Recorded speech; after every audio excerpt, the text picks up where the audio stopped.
Graça e paz, irmãos e irmãs.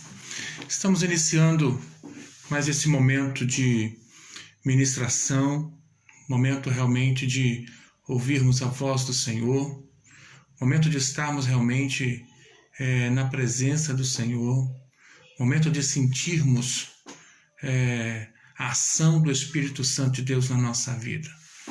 Para iniciar, eu gostaria de ler um texto bíblico que se encontra no Salmo 104, no versículo 33, que diz assim: Cantarei ao Senhor enquanto eu viver, cantarei louvores ao meu Deus durante a minha vida.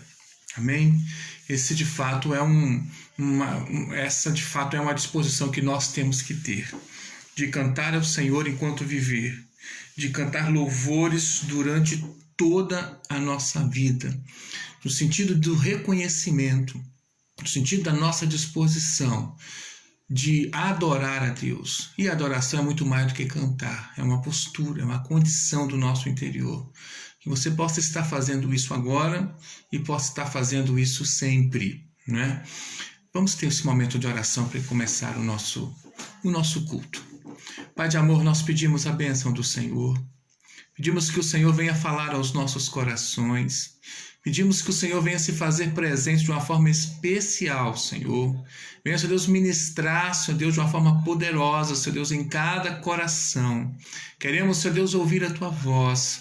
Queremos ser alimentados pela Tua palavra. Queremos ser impactados, Pai, pela Tua presença. Senhor Deus, venha nos inspirar, nos direcionar. Venha nos fazer com que essa palavra venha encontrar, Senhor Deus, guarida em cada coração, Senhor, para a glória do Teu santo nome. Oramos em nome de Jesus. Amém e amém. Amém, queridos? Eu gostaria, sempre como eu faço, né, desafiar a você a estar participando deste momento, não como se fosse você assistindo um vídeo ou assistindo um programa de televisão ou qualquer coisa parecida. Não. Você está participando de um culto onde nós louvamos ao Senhor, onde nós cultuamos ao Senhor, onde nós sentimos a presença do Senhor e onde nós clamamos, onde nós buscamos a presença de Deus, onde nós temos realmente disposição de servir a Deus melhor, com um coração realmente voltado para ouvir a voz do Senhor. Amém, querido? Tenha essa disposição neste momento, em nome de Jesus. Bem, a palavra do Senhor nessa noite vai ser mais ou menos como aquela que foi ministrada ontem. Ontem foi uma palavra temática, né? Alusivo ao Dia Mundial do Meio Ambiente. Falamos sobre que a criação aguarda com expectativa a manifestação dos filhos de Deus. Falamos sobre o meio ambiente. Hoje, queridos, nós também temos um outro desafio importante a ser destacado aqui. Todos que estão participando, todos aqueles que assistem jornais ou que acessam os canais, né, na internet, no celular, de jornalístico, ou até aqueles que não assistem normalmente jornal, mas estão tendo notícias a respeito do que está acontecendo nos Estados Unidos especificamente. Então, vamos dar mais um tempinho hoje em relação a essa questão da pandemia e vamos voltar a nossa atenção para essa questão. O que está acontecendo nos Estados Unidos, desde a morte terrível, né, do George Floyd, né, um americano, né, negro, que morreu numa condição muito assim terrível, né, e desde aquele momento, daquele fato, nós começamos a ver manifestações nas ruas dos Estados Unidos, primeiro lá em Minneapolis, que foi a cidade que aconteceu, e depois essas manifestações foram tomando outras grandes cidades, as cidades dos Estados Unidos e do mundo inteiro, também aqui no Brasil, né? E dessas dessas manifestações, tem algumas frases que nos marcam. Por exemplo, quando eles dizem, né, vidas negras importam.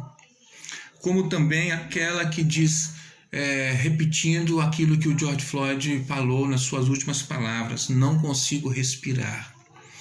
E hoje, ou ontem, se eu não me engano, eu vi uma frase, ou foi hoje mesmo, uma frase que estão falando também nas manifestações que me chamou muito a atenção. Quando diz, o silêncio dos brancos também é uma forma de violência. O silêncio dos brancos também é uma forma de violência. Isso, queridos, é algo que precisa nos incomodar.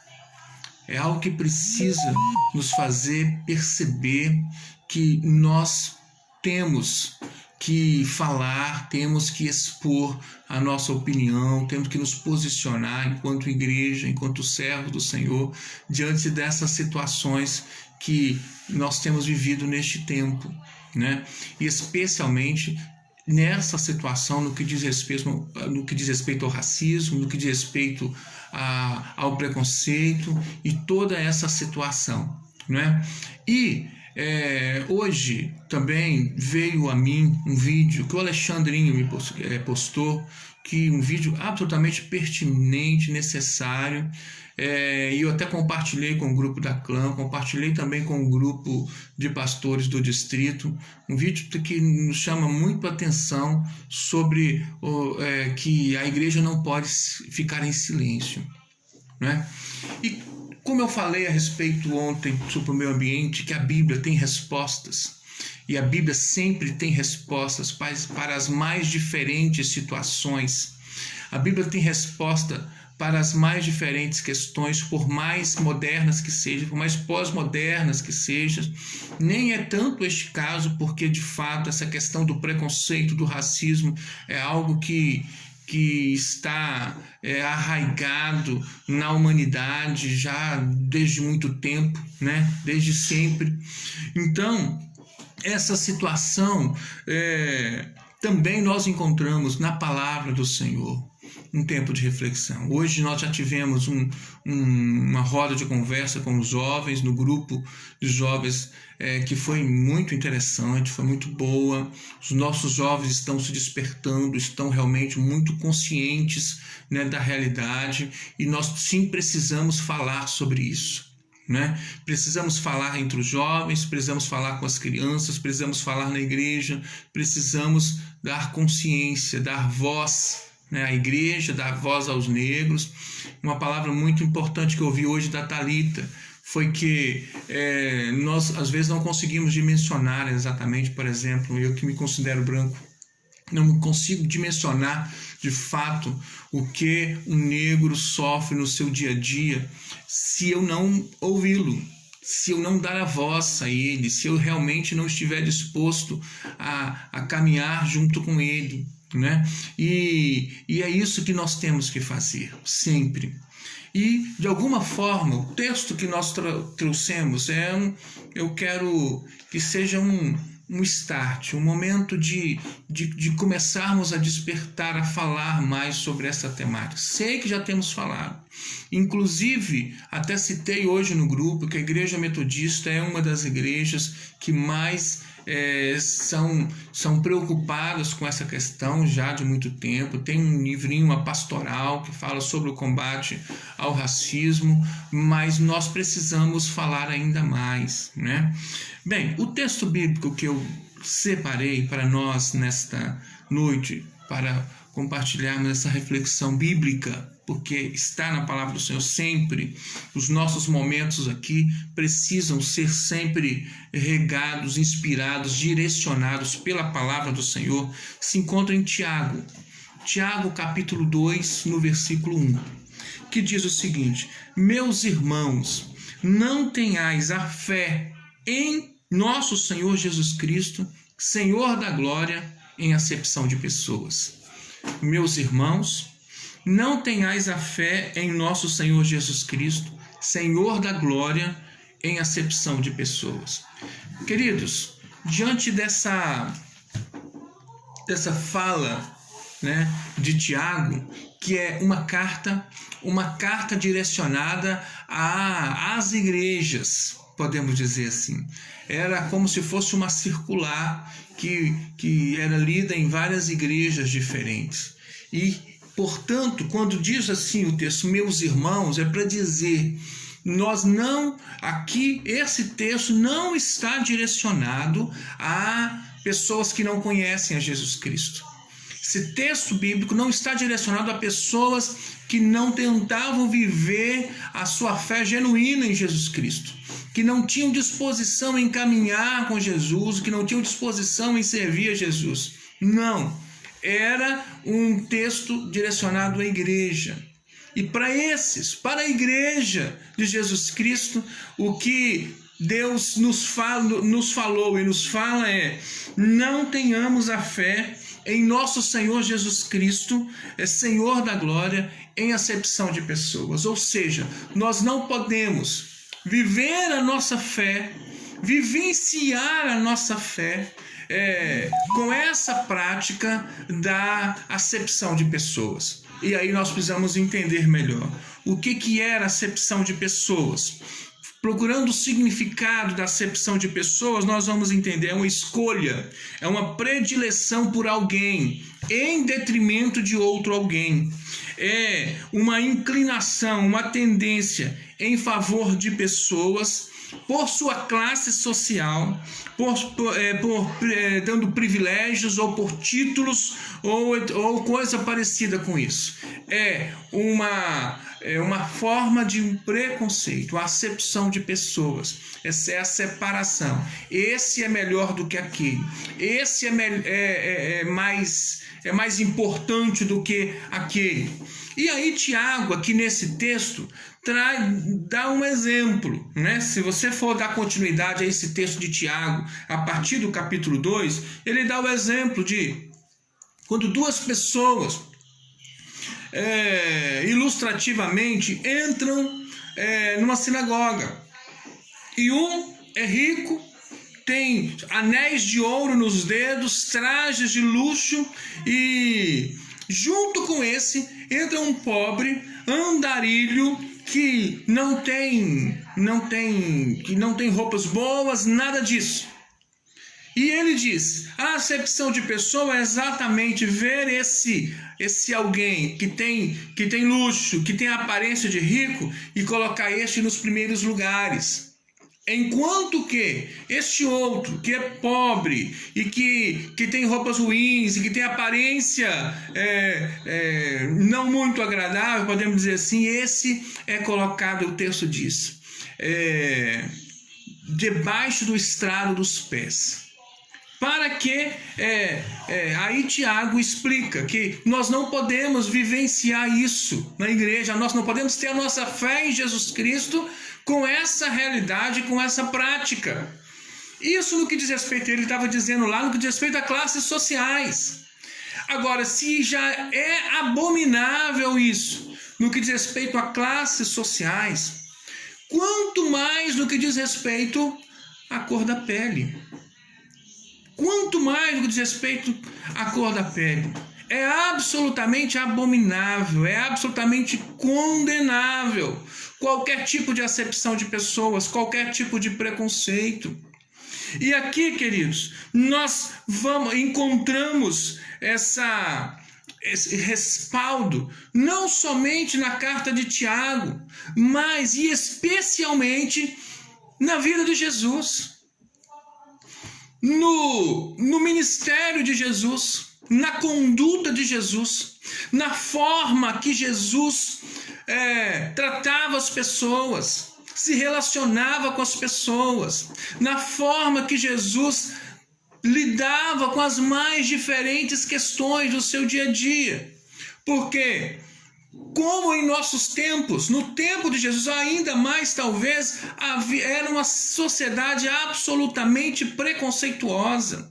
Era uma sociedade que colocava à margem pessoas, grupos sociais, e Jesus sempre combatia essa questão.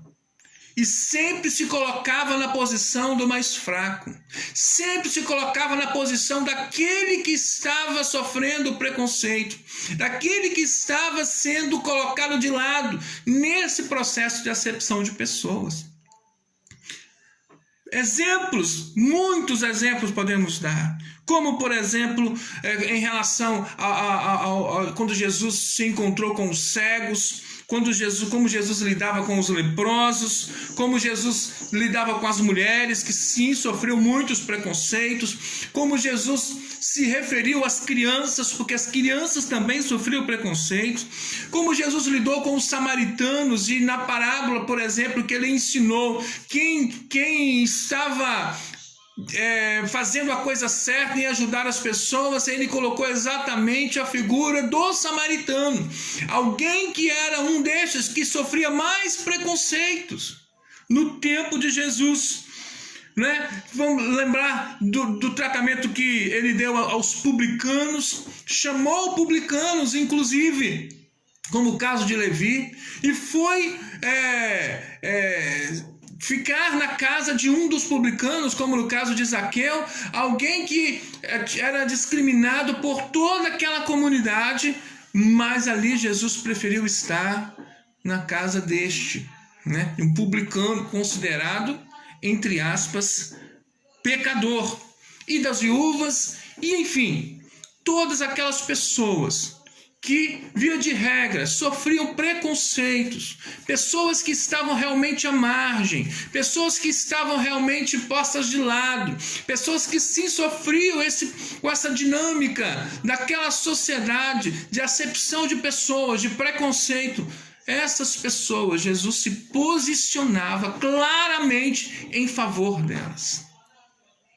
E sempre, ou na maioria dos milagres que Jesus se propôs a fazer, ele tinha preocupação com o físico, tinha preocupação em eliminar a doença, o mal físico daquela pessoa, mas com esse milagre ele também resgatava socialmente e dava voz e dava vez para estes que estavam discriminados, para esses que não tinham voz, para esses que sofriam com estes preconceitos. Jesus, o nosso mestre, Jesus, aquele que é o nosso Senhor, aquele que é o nosso exemplo, e por isso que Tiago lá diz: não tenhamos a nossa fé em Jesus Cristo em acepção de pessoas, porque não existe maior incoerência do que essa. Como é possível ter fé em Jesus e ter acepção de pessoas? Como é possível ter fé em Jesus e participar dessa dinâmica de preconceito? Como é possível dizer que é cristão, aquele que segue a Cristo, e não ter essa disposição que Jesus teve de estar ao lado e de optar para aqueles que estão de fato sofrendo preconceito? Jesus nos deu o exemplo.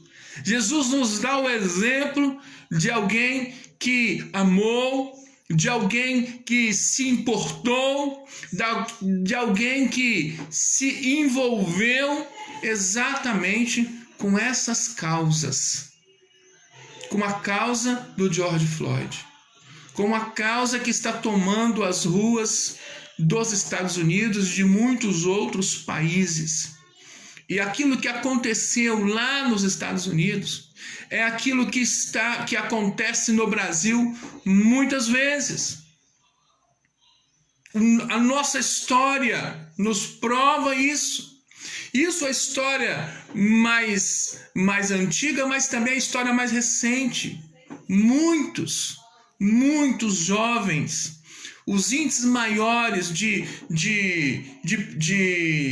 assassinatos, de mortes, sempre é jovens, a maioria jovens negros.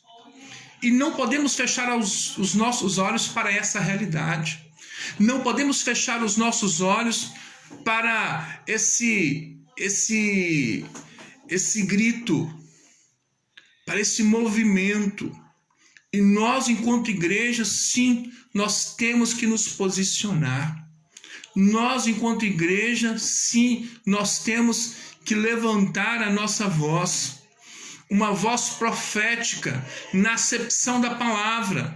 Profética no sentido que anuncia as boas novas, mas aí neste caso, profética como nos melhores exemplos dos profetas do Antigo Testamento, como Amós, por exemplo, que levantava a sua voz para denunciar toda forma de injustiça, toda forma de desigualdade, toda forma de preconceito. Nós precisamos levantar a nossa voz enquanto igreja, porque se somos igreja de Jesus e temos a nossa fé em Jesus, não existe incoerência maior do que reunirmos os nossos templos, levantar as nossas mãos, adorando a Jesus com os nossos lábios, mas o nosso coração e a nossa mente está longe daquilo que de fato pode ser identificado como servo de Jesus, como discípulo de Jesus, como aquele que segue as doutrinas, os ensinos de Jesus. Nós precisamos ter coerência com aquilo que nós professamos com as nossas palavras e aquilo que nós vivemos na nossa prática. E a coerência nesse caso é agir como Jesus agiu e estar do lado daqueles que de fato precisam. Outros textos chegam ao nosso conhecimento, por exemplo, Romanos capítulo 2, versículo 11, que diz: porque para com Deus não há acepção de pessoas. Texto de Gálatas, capítulo 3, versículo 28, quando diz: não pode haver judeu ou grego, escravo ou liberto, nem homem nem mulher, porque todos são um em Jesus Cristo.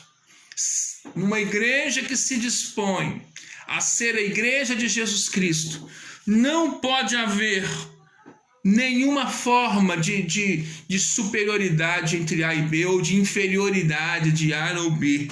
Judeu ou grego, escravo ou liberto, homem ou mulher, todos são um.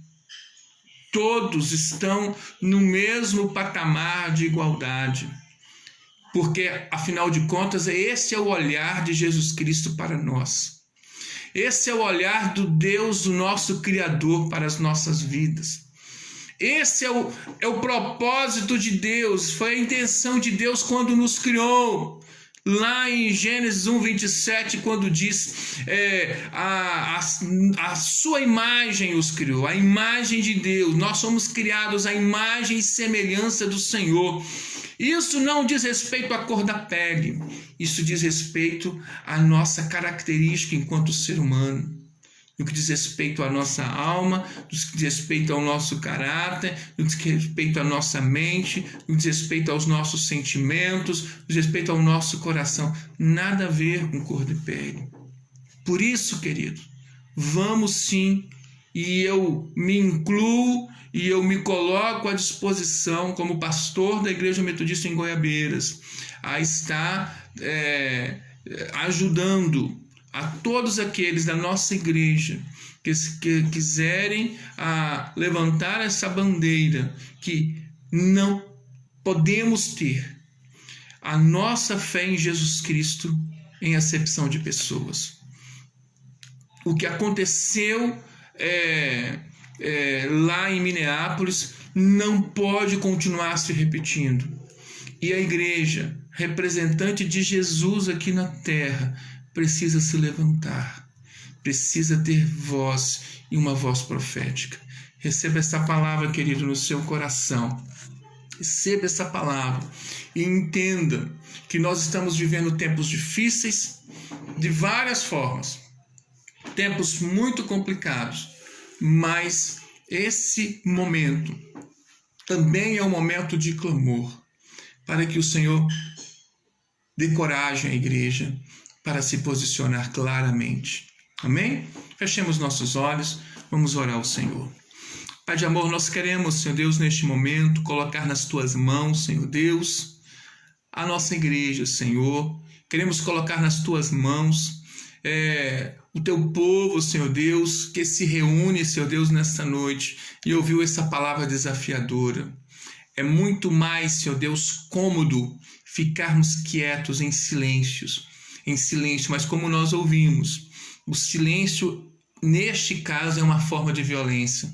Senhor Deus, em nome de Jesus, não nos deixe, Senhor Deus, cometer este pecado, Senhor.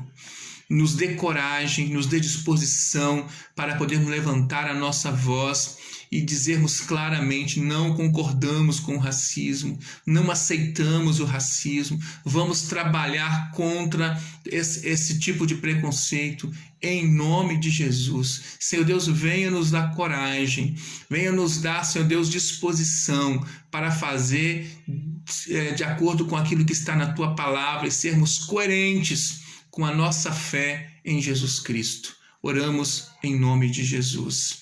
Amém e amém. Amém, queridos? Hoje nós estamos num tempo um pouquinho, eu estou num momento um pouquinho diferente, porque eu estou aqui em Aracruz. Vocês vão ver que não está o quadro aqui da minha mãe, que eu sempre estou lá, que fica lá na minha sala, na sala da minha casa. Estou em Aracruz, na casa da minha sobrinha, aniversário dela, e vim buscar Mariana e Ana Luísa, que elas estiveram lá em casa na quarta-feira, por causa do aniversário da Edilane, trouxeram as minhas meninas para cá e hoje eu vim buscar, né? Não ia dar tempo de eu voltar para casa antes da live, então eu vou fazer aqui na sua casa mesmo. Então, eu não consegui hoje ter a ajuda da Edilane, como ela faz sempre, né? Para nos ajudar aqui nesse trabalho, né? Não consegui, né? Infelizmente. Mas acontece que de fazer a lista, tudo direitinho hoje não deu. Então, a todos aqueles que estão presentes aqui, um abraço forte. Deus abençoe a sua vida, assim, de uma forma especial. Aqui, a Márcia está dizendo aqui, mas eu consigo ler, né? Muito importante essa pregação abordando o tempo. Igreja comprometida. Parabéns, pastor. Eliana, palavra abençoada e oportuna, pastor. Valdiceia, né? Um abraço para Valdiceia, um abraço para Francisca. A Thalita, é nosso compromisso como cristãos, né? A Kátia, a Simone, a Francisca, a Val, né? Um abraço para Simone, para o Noel, para Miriam, né?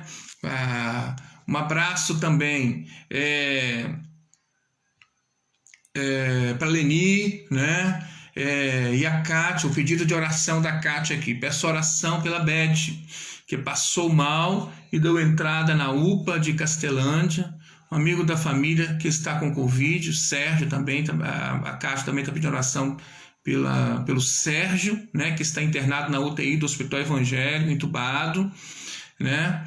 E de uma colega de trabalho, o marido de uma colega de trabalho, que chama Antônio, está internado no estado grave também no Hospital Evangélico, com pancreatite aguda. Então, ora pelo Antônio, pelo Sérgio e pela Beth, não é isso? Né? A Val também está presente, o Felipe, vamos lá, quem mais? Maria Luísa, Idalice, Mariana, muita gente, o Alexandre, Antônio, muita gente, Fábio, né? Enfim, todo mundo que está aqui, um abraço forte. Vamos ter esse momento de oração, então. Pai de amor, nós queremos pedir a bênção do Senhor para a vida, Senhor Deus, da Beth, Senhor Deus. Sabes como estamos preocupados com a Beth, em nome de Jesus. O Senhor tem poder de fazer este milagre. Senhor Deus, abençoa, Senhor Deus, a equipe que está, Senhor Deus, cuidando da Beth neste momento. lá na UPA, e se ela for designada para algum hospital, Senhor, quero colocar a Beth nas tuas mãos. Opere este milagre, Pai, e dê à família, Senhor Deus, o Adriano, o Lorival, o Adenilton, Senhor Deus, fé no Senhor. Quero colocar, Senhor Deus, a Beth nas tuas mãos, como também, Senhor Deus, a vida do Sérgio, a vida do Antônio, Senhor, e todos os outros pedidos que têm chegado a nós clamamos a Ti. Abençoa, Senhor, poderosamente. Dê, Senhor Deus, na glória, a saúde, Senhor Deus, dê disposição, Senhor Deus, em Te servir. Abençoa todos aqueles que estão internados nas UTI dos hospitais. Clamamos a Ti pelos nossos governantes. Clamamos a Ti, Senhor Deus, pelos cientistas. Clamamos a Ti, Senhor Deus, pela nossa igreja, pela vida do nosso bispo, pelos pastores, pelos comerciantes, os empresários, pela nossa economia. Senhor, abençoa, Senhor Deus, os profissionais de saúde das outras áreas que têm sido expostos, Senhor Deus, nessa situação do coronavírus. Senhor, colocamos nas Tuas mãos. Muito obrigado por tudo, Senhor Deus. Oramos em nome de Jesus. Amém e amém. Amém, queridos?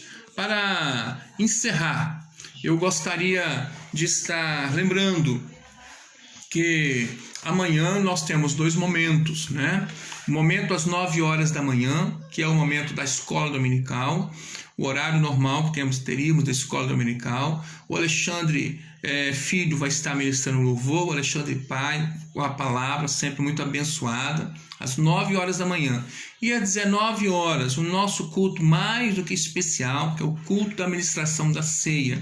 E assim como já fizemos nos últimos 2 meses, nós vamos estar ministrando a ceia online, né? Então você na sua casa deve preparar os elementos da ceia aí na sua casa, né? A sua família, né? Com pão, com o suco de uva certinho, e no momento certo estaremos consagrando os elementos e assim estaremos ministrando os elementos da ceia.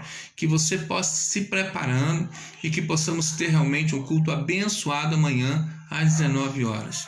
Lembramos também que sempre no domingo pela manhã tem o Ministério de Trabalho com Crianças, tem preparado vídeos, né, para as nossas crianças, e a classe de jovens casados tem se reunido, a classe dos jovens também tem se reunido. Eu hoje, por exemplo, participei de um momento com os jovens online, foi uma bênção. Carol, Deus continua abençoando Carol, um abraço para todos os jovens. E também a Aline começou já desde a semana passada a se encontrar com os adolescentes, com os juvenis, né? Com a classe juvenis. Então, assim, nós estamos nos virando, né, para que de fato a missão da igreja possa continuar acontecendo, tá bom? Um abraço para todos, um abraço para aqueles que estarão acessando esse vídeo depois. A minha sogra hoje me cobrou um abraço para ela, então um abraço para minha sogra, Dona Geraldo, um abraço para Dilma, um abraço para o Adilson, um abraço para Nancy, que fez um vídeo maravilhoso, né, com um pavê de maracujá. Um abraço para todos que acessam esse vídeo depois. Deus nos abençoe, queridos. Tenhamos uma noite abençoada e que possamos nos encontrar amanhã, tá? Fiquem com Deus. Deus nos abençoe.